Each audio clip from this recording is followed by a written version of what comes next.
Hey there, I'm Selena Knight. I'm the Retail Biz Strategist, and today I want to talk to you. I want to tell you a story about Alfred. Now, Alfred may or may not be his real name. I will leave that for you to decide whether that's him or not. But I want to tell you a story about how Alfred got back 10 hours of his working week, and he didn't really have to do an awful lot in order to get there, in order to make sure that he could have those hours back and spend those hours with, with not just with his family, but with a lot more energy and a lot more presentness. Is that the right word? Basically he was hanging out with too much with his business and not enough with his family. So today I want to share with you Alfred's story about how he turned that situation around, how he managed to go from working around about 60 hours a week to down to about 50, hoping to get him down to 30, and I'm sure he's going to get there. It takes a little bit of time, and it takes a lot of effort up here in the brain, not necessarily effort in terms of getting stuff done. Now, before we jump into today's episode, I want to say that one of the things that you have to remember, and it's exactly the same as when I was talking to Alfred, was that sometimes you just have to do it. Now, I tell my rock stars that done is better than perfect, and this is so true. For example, today, if you're watching this video, it's not perfect. You can probably hear the cicadas and the bees in the background because I am coming to you from my back patio. And why am I coming to you from my back patio? Because it has been super, super hot here in Sydney, like regularly more than 40 degrees. So we finally made the decision to get air conditioning in the bedroom so that we can actually go to sleep, because it's been 30 degrees here at night time, which makes it really difficult to get a lot of sleep. So the builders are here. You may well hear them in the background, but I am determined to be consistent. I am determined to try and get these live episodes out for you on Wednesday at 12:30 Sydney time. I originally started on Fridays, but so many things came up on Friday that I wasn't being consistent. So I decided to swap it out and just make it Wednesdays. Now, as always, I would love you to chat with me about this subject. So if you are watching this live, feel free to pop any questions in the comments and I'll come back to them after I've finished talking about Alfred. And if you're listening to this later on the podcast, feel free to head over to selenaknight.com and we'll talk about, overwhelm and actually, regaining these hours in your life. So today I want to talk to you about why you need to stop whinging about having no time, because whinging is not going to fix it. And this is the story of Alfred. So a few weeks ago, I was talking to Alfred, and he was really frustrated about the fact that he just didn't seem to have enough time between working in his e-commerce retail store, dropping the kids at school and at daycare, prepping meals. He was really starting to stare straight down the barrel of overwhelm with a capital O. And overwhelm was such a presence in his life that when we dug a little bit deeper into his situation, he confessed that he actually wasn't getting any work done at all on his business. He was just packing orders and drowning in the whole everythingness. That's my made up word. Now, if you've been following me for a while, you'll know that I am a take action kind of person. If you want to whinge about business and get sympathy from me, it's likely that I'll offer you some solutions and then expect you to take some action. And so that's exactly what Alfred and I did. Now, Alfred was super busy, or so he said. And Alfred isn't alone, because it's easy to be caught up in the doing of a business. It doesn't matter what, not just a retail store. There's so many things that need to be done. And it's this constant battle of ordering and serving customers, looking after your staff if you've got them, making sure your website is up to date, the whole minutiae of business tasks that need to be done every hour of every day of every week. So let's look a little bit more about Alfred's struggle and see how he managed to claw back over 10 hours a week. I mean, what would you do with 10 more hours a week? Now, you are busy. I know, I get it. And let's be honest, as your business grows, it's only going to get busier. There are 24 hours in a day, right? We know that. You can't change that. You can't wish for more hours because there just simply aren't any. So what you need to do is use the ones that you have with maximum efficiency. Now, when I asked Alfred to describe his average day, he couldn't. Sounds strange, but we ended up just taking some time out, and I said, let's just walk through what you did yesterday. And it went something like this. Does it sound familiar? He got up. He and his wife scrambled about trying to get the kids ready for school and daycare. He slurped a cup of coffee during the hour and a half that it took to put all the, to get the kids ready and to get the daycare and the lunches made. And he couldn't actually remember if he'd had breakfast. He took his eldest daughter to school. His wife dropped the youngest one at daycare on her way to work. And then he checked his emails. So this is work time.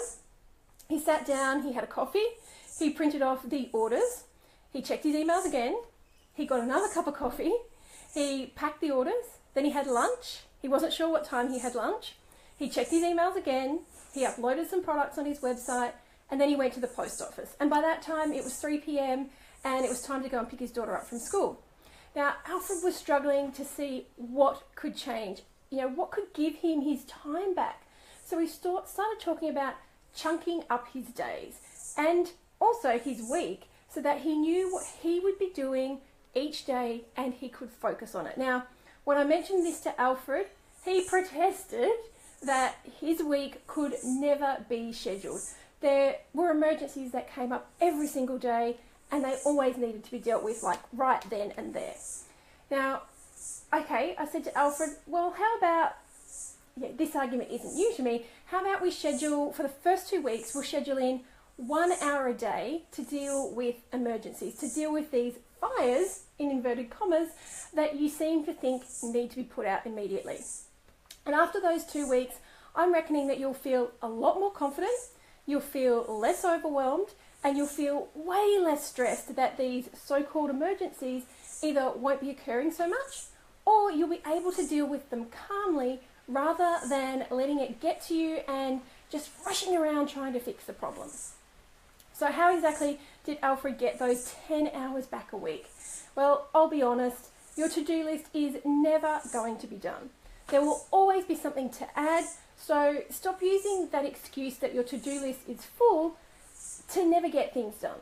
When you get to the point where you're just not getting stuff done, where you're constantly frustrated at having so much to do that you can't even think straight, it's actually way past the time when you should have gotten some help. Like, let's be honest. Being a business owner is about being able to assess what you're good at and what you should be doing versus what you're not so good at, what you dislike doing, and what takes you hours to finish. Now, let's take my prime example of bookkeeping. I hate bookkeeping.